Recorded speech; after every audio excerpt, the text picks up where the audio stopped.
atachukua amana yake na watu watakaa makabrini kusema ya ayyatuha nafsul mutmainna irji'i ila rabbika radiyatan mardiyya fadkhuli fi ibadi wadkhuli jannati.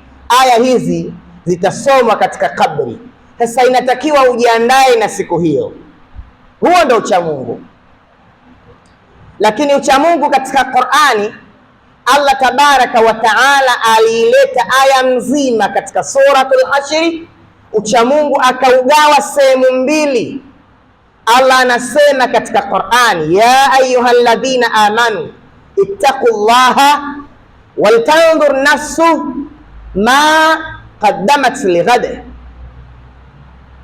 Enyi waumini, Mwenyezi Mungu anapotaka kumkabidhi mwanadamu jambo kubwa lazima amuandae. Kadhalika darsa tunalolipata katika hii aya, hata wewe ukitaka umuandae mwanadamu mwenzako, labda unataka ajira, labda umekwenda kwa bosi unataka akupe mshahara wako, lazima umsifie kwanza. Unajua bosi, wewe hii tai inakukaa vizuri bwana.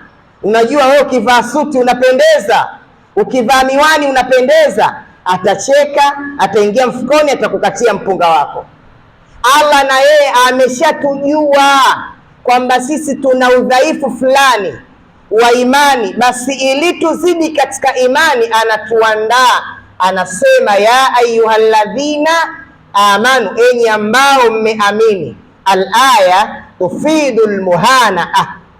Aya hii inafidisha muhana, anatuandaa, anatusifia. Pengine hata daraja la imani hatujafika, na ukitaka kujua kwamba hatujafikia daraja la imani, katika Qur'ani aya nyingine anasema ya ayyuhalladhina amanu